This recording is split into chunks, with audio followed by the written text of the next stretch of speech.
আলহামদুলিল্লাহি রাব্বিল আলামিন আসসালাতু ওয়াসসালামু আলা সাইয়্যিদিল মুরসালিন আম্মা বা'দু ফাউযু বিল্লাহি মিনাশ শাইতানির রাজিম বিসমিল্লাহির রহমানির রহিম আসসালাতু ওয়াসসালামু আলাইকা ইয়া রাসূলুল্লাহ ওয়া আলা আলিকা ওয়া আসহাবিকা ইয়া হাবিবাল্লাহ আসসালাতু ওয়াসসালামু আলাইকা ইয়া নবিয়াল্লাহ ওয়া আলা আলিকা ওয়া আসহাবিকা ইয়া নূরাল্লাহ। মাদানী চ্যানেলের দর্শক শ্রোতা, আলহামদুলিল্লাহ ধারাবাহিক অনুষ্ঠান কিয়ামতের শত নাম নিয়ে আরও একবার উপস্থিত হয়েছি।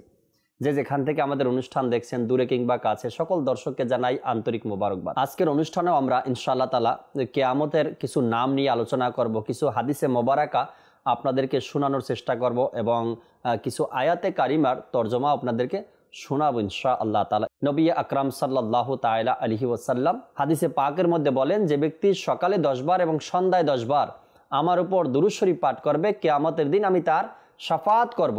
আর ওই কঠিন মুসিবতের দিন যদি রসুল আকরাম সাল্লাল্লাহু আলাইহি সাল্লাম কারো শাফাত করেন, ওদিন তো সবাই শাফাতের ভিখারি হবে, তখন ওই ব্যক্তির ভাগ্য কত সুপ্রসন্ন হয়ে যাবে, সে জান্নাতি হয়ে যাবে। তো দুনিয়াতে আমাদের উচিত আমরা যেন নবী আকরাম সাল্লাল্লাহু আলাইহি সাল্লামের এই সুন্দর দেওয়া আমলগুলো, দুরুদ ও সালামগুলো পাঠ করতে থাকি। সাল্লু আলাল হাবিব সাল্লাল্লাহু তাআলা আলা মুহাম্মদ সাল্লাল্লাহু তাআলা আলাইহি ওয়াসাল্লাম। মাদানী চ্যানেলের দর্শক শ্রোতা, আজকের অনুষ্ঠানেও আমরা ইনশাআল্লাহ তাআলা কিয়ামতের কিছু নাম নিয়ে আলোচনা করব।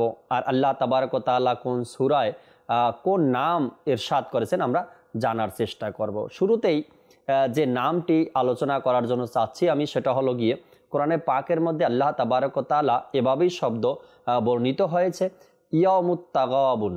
ইয়াউমুত তাগাবুন।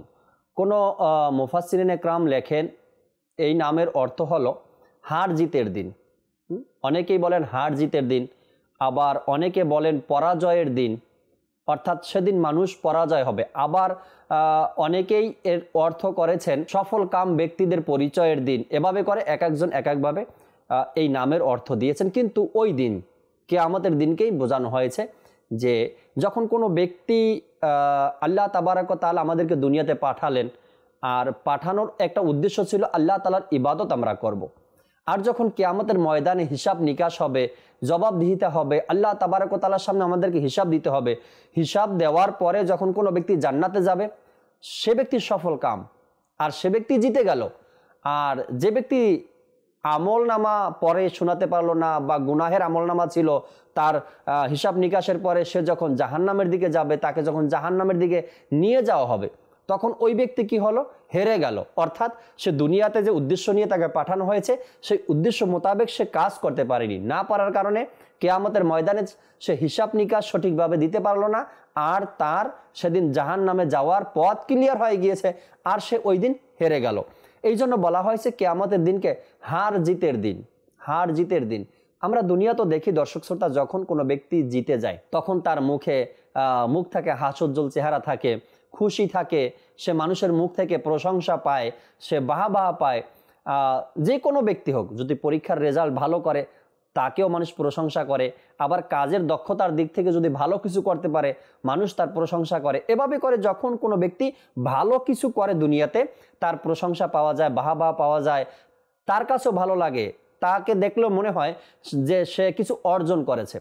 আর দুনিয়াতে যদি কোনো ব্যক্তি ভালো কিছু না পারে, লেখাপড়ায় ফেল করে, এভাবে করে নর্মাল জিন্দেগি অতিবাহিত করে, তার ফেজের মধ্যে এই জিনিসটা ভেসে উঠে, মানুষ দেখলে তাকে বুঝতে পারে যে এ ব্যক্তি হয়তো বা কোনো দুশ্চিন্তার মধ্যে রয়েছে। আর এটা দুনিয়ার একটা উদাহরণ দিলাম আমি, কিন্তু কিয়ামতের ময়দানে যারা হারবে, হার মানে যাদের ব্যাপারে জাহান্নামের ঘোষণা হয়ে যাবে, তাদের ফেস কেমন থাকবে, তাদের মন মানসিকতা কেমন থাকবে, তাদের চিন্তা কেমন থাকবে।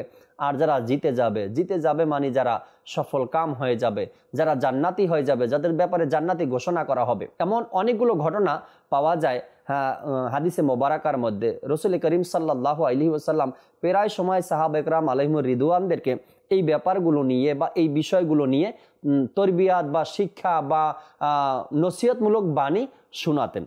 একবার হাসান বসরি রহমাতুল্লাহি তাআলা তিনি তার ভক্তবৃন্দ যারা ছিলেন বা তার মোহাব্বতকারী যারা ছিলেন, তাদের সামনে এশারের নামাজের পরে মসজিদে বসলেন।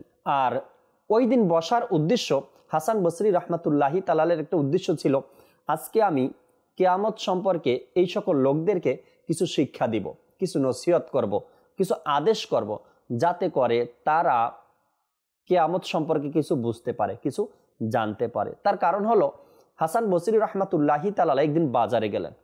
আমরা সচরাচর বাজারে যাই, দেখি দোকানদারদের সাথে কথাবার্তা হয় বা তাদের লেনদেন দেখি, তাদের আচার আচরণ দেখি। হাসান বসরি রহমাতুল্লাহি তাআলা সাদাসিধা জীবনের একজন অধিকারী লোক ছিলেন। মানুষ হয়তোবা যদি তাকে না চিনে, নাম তো ওই সময় সবাই জানতো হাসান বসরি রহমাতুল্লাহি তাআলা, কিন্তু সামনে যখন কেউ আসতো অনেকেই চিনতো না, তার এমন নর্মাল চলাফেরা ছিল। হাসান বসরি রহমাতুল্লাহি তাআলা একদিন কোনো বাজার বা কোনো কেনাকাটা করার জন্য মার্কেটে গেলেন, বাজারে গেলেন। তো যখন বাজারে গেলেন, হাসান বসরি রহমাতুল্লাহি তাআলা কারো দোকান থেকে, এক ব্যক্তির দোকান থেকে মিঠা, যেটা হয় মিষ্টি জাতীয়, মিঠা বলি আমরা, গুড় বলি আমরা, গুড় কিনতে গেলেন, মিঠা কিনতে গেলেন। গুড় কিনলেন, সে দোকানদারকে বললেন কি আমাকে 1 কিলো গুড় দেন। তো দোকানদার 1 কিলো গুড় পালায় উঠালেন যে ওজন করার জন্য। এখন তো ডিজিটাল পালা পাথর চলে আসছে, যেটার উপরে দিয়ে মেশিনের মাধ্যমে ওজন করা হয়। আর এর পূর্বে আমরা যদি 10 বছর বা 20 বছর পিছনের দিকে তাকাই, তখনও হাত পালা ছিল, হাতের পালা নিয়ে এরপর ওজন করতে হতো, কেজির পাথর ছিল, এগুলো নিয়ে। তো হাসান বসরি রহমাতুল্লাহি তাআলার জমানায় নাকি বেতের পালা ছিল, বেতের পালা। এটার উপরে মিঠা বা গুড় ওজন করার জন্য দোকানদার হাতে নিল। তো হাসান বসরি রহমাতুল্লাহি তাআলা বলেন, আমি দেখলাম ওই পালা যে আছে, এক পালার মধ্যে পাথর রাখা আছে, আর এক পালার মধ্যে আমার জন্য গুড় উঠিয়েছে ওজন করার জন্য। যেই পালার মধ্যে গুড় উঠানো হয়েছে, ওই পালার নিচে আবার ভারী লোহা বাঁধা ছিল, 250 গ্রাম বা 300 গ্রাম ওজনের লোহা বাঁধা ছিল। তো হাসান বসরি রহমাতুল্লাহি তাআলা দেখলেন কি আমার জন্য যে গুড় নেওয়া হয়েছে, এই গুড় কমপক্ষে 250 থেকে 300 গ্রাম কম হবে, এই কারণে ওই পালার নিচে লোহা জাতীয় কিছু বাঁধা ছিল। হাসান বসরি রহমাতুল্লাহি তাআলা ওই ব্যক্তিকে 1 কিলো গুড়ের দাম দিয়ে দিলেন, আর তাকে বললেন যে কিয়ামতের ময়দানকে, কিয়ামতের দিনকে, কিয়ামতের হিসাব নিকাশকে ভয় করো। কেননা আজকে দুনিয়াতে তুমি হয়তোবা কাউকে ঠকাতে পারবে, কোনো ব্যক্তি বুঝতে পারবে না তোমার চালাকি, কিন্তু তোমাকে তো হিসাব দিতে হবে কিয়ামতের ময়দানে। এই যে হাসান বসরি রহমাতুল্লাহি তাআলার সাথে এই ঘটনা ঘটলো, সে বাজারে গেল, গুড় কিনলো, আর তার গুড়ের মধ্যে 250 থেকে 300 গ্রাম গুড় কম আসলো, সে দেখে নিল এটা।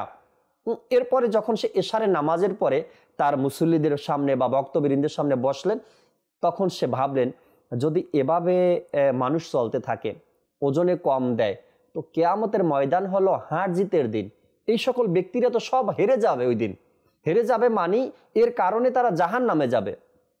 তখন হাসান বসরি রহমাতুল্লাহি তাআলা সবাইকে নিয়ে বসলেন, বসে তারা সেখানে তাদেরকে নসিহত করলেন যে দুনিয়াতে যদি কোনো ব্যক্তি ওজনে কম দেয়, তো বলা হয়েছে হাদিসে পাকের মধ্যে তাকে জাহান্নামের শাস্তি দেওয়া হবে, সে জাহান্নামের উপযুক্ত হবে বেশ সাহায্যে, অথবা সে জাহান্নামের ভাগিদার হবে, তার জাহান্নামের খোরাক হবে। এভাবে করে বিভিন্নভাবে বলা হয়েছে ওজনে যে ব্যক্তি কম দেয়। তো হাসান বসরি রহমাতুল্লাহি তাআলার কথা শুনে উপস্থিত যারা ছিলেন সামনে, তারা বললেন, হুজুর আমাদের মধ্যে তো কেউ এমন কাজ করি না যেখানে আমরা ওজনে কম দিব মানুষকে। হাসান বসরি রহমাতুল্লাহি তাআলা বললেন, তোমাদেরকে বলার উদ্দেশ্য এটাই যেন তোমরাই এই কথাটা নিয়ে বা এই কথাকে অপরের কাছে পৌঁছিয়ে দাও, যাতে করে কোনো মুসলমান ব্যক্তি অপর মুসলমানকে যেন কম দিতে না পারে, ওজনে যেন তারা কম না দেয়। মাদানী চ্যানেলের দর্শক শ্রোতা, দুনিয়াতে আসলেই এটা বাস্তব কথা, দুনিয়াতে যদিও আপনি মনে করতে পারেন অনেক বড় চালাক আপনি, কিন্তু আপনি বড় বোকা। এই জন্য বোকা, দুনিয়াতে একজন মানুষকে ঠকাতে চেয়েছেন আপনি, কিন্তু ঠকছে কে? আপনি নিজেই ঠকছেন। ওই ব্যক্তি ঠকে নাই। তার কারণ কি? সে আপনার থেকে 1 কিলো বা 1 কেজি যেটাই কেনার দরকার, গুড় কিনেছে বা চাউল কিনেছে, সে আপনার থেকে 1 কেজি কিনলো, আপনার প্রতি বিশ্বাস রেখে 1 কেজির টাকা আপনাকে দিয়ে দিল, সে তো চলে গেল এখান থেকে। সে কি মনে করেন তার পকেটে টাকা কম হবে না? কম হয়নি। সে তার আত্মবিশ্বাস নিয়ে 1 কিলো 1 কেজিকে নিয়েই ঘরে গিয়েছে। আল্লাহ তাবারক ওয়া তাআলা ওই 1 কিলোর মধ্যে যতটুকু আপনি কম দিয়েছেন, তার ঘরে গিয়ে এটা কম হবে না। আল্লাহ চাহে ওই যা দিয়েছেন আপনি তার মধ্যে আরো দ্বিগুণ বরকত হবে, কিন্তু ধোঁকা তো আপনি খেয়েছেন। আপনি আজকে তাকে 200 গ্রাম বা 300 গ্রাম 250 গ্রাম কম দিয়েছেন 1 কিলোতে, বা 100 গ্রাম কম দিয়েছেন। শাহজাদা হুজুর এর অনুষ্ঠানের মধ্যে বলেন, যে ব্যক্তি 5000 গ্রাম বিক্রি করলো, সে যদি 100 গ্রামও সেখান থেকে বাঁচাতে পারে, সে মনে করে আমি মহা কিছু করে ফেলেছি। আসলে না। এই যে আপনি 100 গ্রাম রাখলেন, চুরি করলেন বা 200 গ্রাম চুরি করলেন, এটার ভার কি কিয়ামতের ময়দানে আপনি নিতে পারবেন? পারবেন না। বলা হয়েছে যদি কোনো ভাই অপর ভাইয়ের জমি, 1 বিঘা জমিও যদি জোরপূর্বক বেশি খায়, কিয়ামতের ময়দানে এই যে জমিন আছে এটা পুরাটা মালা বানিয়ে ওই ব্যক্তির গলায় পরিধান করানো হবে। আপনি তো হেরে গেলেন। তবে যেটা বলা হয়েছে হার জিতের দিন, তো আপনি ওই দিন হেরে গেলেন। আর যদি কোনো ব্যক্তিকে আপনি 100 গ্রাম ওজনে কম দিলেন, 200 গ্রাম কম দিলেন, আর যদি এইটার যে শাস্তি আছে এটা মালা বানিয়ে কিয়ামতের ময়দানে আপনার গলায় ঝুলিয়ে দেওয়া হয়, হেরে তো গেলেন আপনি। লজ্জা মুখ দেখাবেন কেমনে? আবার বলা হয়েছে ওই ব্যক্তির সামনেই এইগুলো করানো হবে। কেননা ওই ব্যক্তি দেখবে সেদিন আপনার অবস্থা কি হয়, যে আপনি তাকে কম দিয়েছেন ওজনে, ওই ব্যক্তির সামনেই আপনাকে এই হার পরানো হবে, মালা পরানো হবে, যেগুলো আপনি দুনিয়াতে ভোগ করেছেন। আরেকটা কথা দর্শক শ্রোতা, কার জন্য করেন? এই যে চুরি করি আমরা, এটাকে বাটপারিও বলা হয়, চুরিও বলা হয়, চিটারিও বলা হয়। তো এই যে হার জিতের দিন আছে ইয়াউমুত তাগাবুন, আল্লাহ তাবারক ওয়া তাআলা কোরআনে পাকের মধ্যেই এই নাম বা এই শব্দটা ব্যবহার করেছেন, ইয়াউমুত তাগাবুন। তো এই যে হার জিতের দিন, আপনি তো হেরে যাবেন। এখন আপনাকে চিন্তা করতে হবে কিভাবে আমি সেখান থেকে বাঁচতে পারি। আমি হারতে চাই না, কিয়ামতের ময়দানে আমি হারতে চাই না, আমি তো জিততে চাই। যেন আমার ফয়সালা ভালো হয়, আমার পক্ষে যেন রায়টা ভালো হয়, যাতে করে আমাকে জান্নাতি বলে ঘোষণা করা হয়। আমি চাই জিততে কিয়ামতের মধ্যে, যদি জিততে চাই। আচ্ছা, দুনিয়াতে যখন বিচার বসে, ছোটোখাটো কোনো অপরাধ অন্যায় নিয়ে এলাকার মাতব্বর সাহেব, চেয়ারম্যান সাহেব বিচারে বসে, যখন ওই চেয়ারম্যানের সাথে বা মেম্বারের সাথে বা কমিশনারের সাথে যার সম্পর্ক ভালো থাকে, সে কিন্তু বুক ফুলিয়ে কথা বলে, যদিও তার অপরাধ, তারপরও সে জানে কি কমিশনার তো আমার হাতে আছে। আর যদি হক বিচারক হয়, যে সত্য বিচারই করবে, সে আপন ভাইয়ের হোক বা ছেলের হোক বা যে কোনো হোক না কেন, যদি ওই ব্যক্তি সত্য বিচারক হয়ে থাকে, তবে তো তার থেকে সবাই ভয় পাবে যে না, ইনি তো হক বিচার করে। আর যদি হক বিচার না থাকে তার মধ্যে, খুবই কম ব্যাপার, এটা খুবই কম হয়ে থাকে যে সত্য বিচারক পাওয়া মুশকিল হয়ে যায়। আর এখন হয় কি, যে অপরাধী যে আছে সে কি বলে? অপরাধী বলে আমার টেনশন কি, কমিশনার তো আমার হাতে আছে, আমার টেনশন কি, মেম্বার তো আমার চাচা, দুলাভাই, মামা, খালু যাই হয়, আমাকে সে তো আমারই সাপোর্ট করবে। তখন দেখা যায় ওই ব্যক্তি যখন বিচারে বসে, যার অপরাধ সে মুক্তি পেয়ে যায়, আর যে ব্যক্তি ছিল, যে বেচারা ছিল অসহায়, যার উপরে জুলুম করা হয়েছে, সে সঠিক বিচার পায় না। কিয়ামতের ময়দানে ওই দুইজনকে উপস্থিত করা হবে, যে মজলুম ছিল তাকেও, আর যে জুলুম করেছে তাকেও। যে জুলুম করেছে সে দুনিয়াতে জুলুমও করলো, এরপরে আবার অপরাধ অপরের মাথায় চাপিয়ে দিল, সে এখান থেকে জিতে গেল। আর যে মজলুম ছিল সে তো মজলুম হলো, মানুষের কাছ থেকে ঘাড় ধাক্কা খেলো, এরপরে বিচারে বসে আবার সে অপবাদের মালা নিয়ে এখান থেকে বের হয়ে গেল, এখানে সে হেরে গেল। কিয়ামতের ময়দানে আল্লাহ তাবারক ওয়া তাআলা এই দুইজন ব্যক্তিকে উপস্থিত করবেন। দুইজন ব্যক্তিকে উপস্থিত করার পরে যে ব্যক্তি দুনিয়ায় জুলুম করেছে তাকেও দাঁড় করাবে, আর যে মজলুম ছিল, যার উপরে জুলুম করা হয়েছে, সেও থাকবে। এরপরে আল্লাহ তাবারক ওয়া তাআলা সঠিক বিচার সেদিন আল্লাহ করবেন। আল্লাহ ওই দিন সকলের সঠিক বিচার করবেন। আল্লাহ তাআলা সবাইকে বলবেন তুমি নিজের আমলনামা পড়ে নাও। তখন এই যে আছে জুলুম যিনি করেছে, সে তো আমলনামা পড়বে, হ্যাঁ আমি নিজেই জুলুম করেছি, আবার তার উপরে আমি মিথ্যা অপবাদ চাপিয়ে দিয়েছি, দুনিয়ার বিচারে আমি জিতে গিয়েছিলাম, কিন্তু কিয়ামতের ময়দান আজকে আমাকে হারতে হবে। আল্লাহ তাবারক ওয়া তাআলা ওই মজলুম ব্যক্তির গুনাহ এই ব্যক্তিকে দিয়ে দিবে, মজলুম ব্যক্তির গুনাহ এই জুলুমকারীকে দিয়ে দিবে। এরপরে এই মজলুমকে পাঠিয়ে দিবে, যাও দুনিয়াতে তো তুমি অপদস্থ হয়েছো, দুনিয়াতে তুমি হেরে গিয়েছিলে, আজকে তোমাকে আমি জিতিয়ে দিলাম, তুমি যাও জান্নাতের দিকে।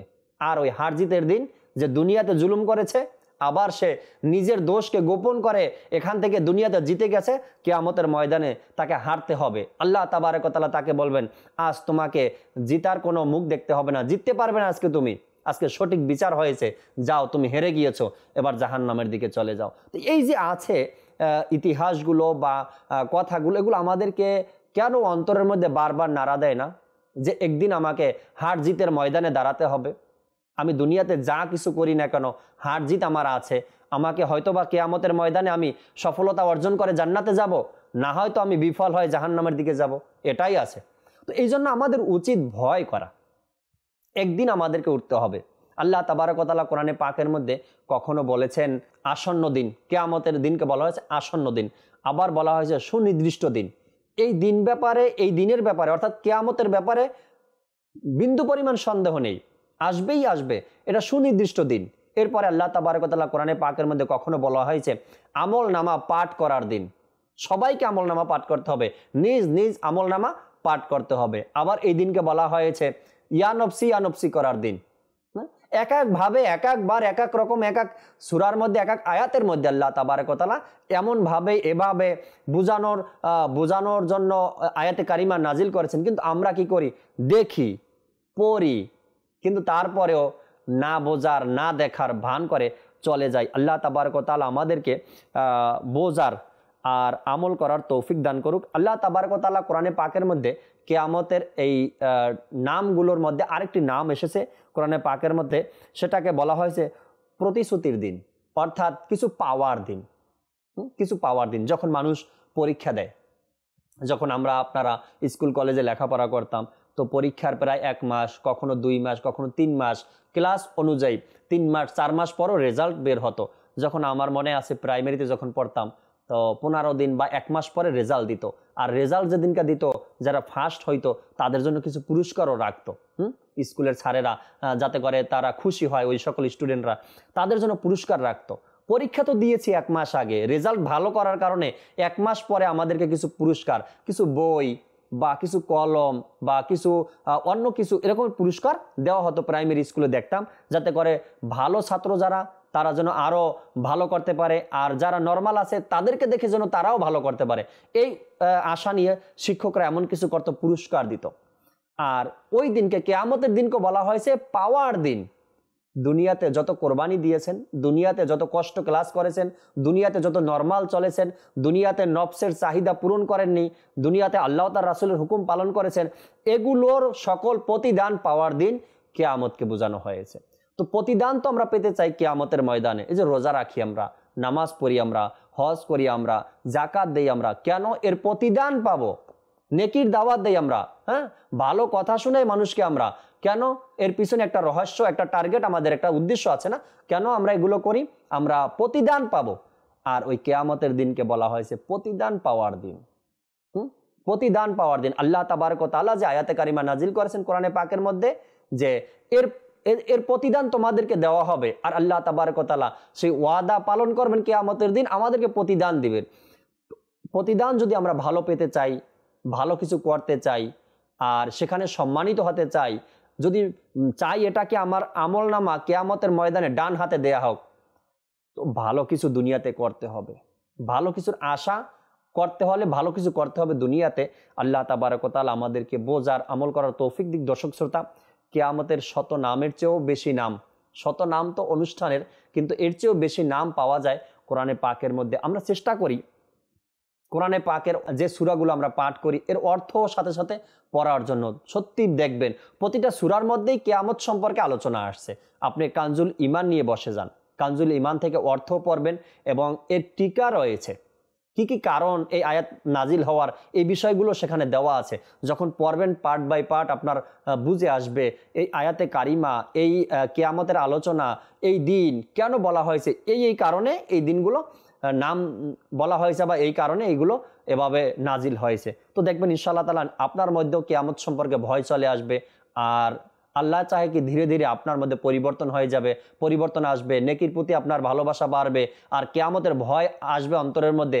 ধীরে ধীরে আপনার মধ্যে আমল, আখলাক এগুলো পরিবর্তন হতে থাকবে। আল্লাহ তাবারক ওয়া তাআলা আমাদেরকে বোঝার আর আমল করার তৌফিক দান করুক। আমিন বিজাহিন নাবিল আমিন সাল্লাল্লাহু তাআলা আলাইহি ওয়াসাল্লাম। আগামী পর্বে আবারও নতুন কিছু নাম, কিয়ামতের নতুন কিছু নাম নিয়ে আমরা আলোচনা করার চেষ্টা করব। ততক্ষণ মাদানী চ্যানেলের সাথেই থাকুন। সাল্লু আলাল হাবিব সাল্লাল্লাহু তাআলা আলা মুহাম্মদ সাল্লাল্লাহু তাআলা আলাইহি ওয়াসাল্লাম।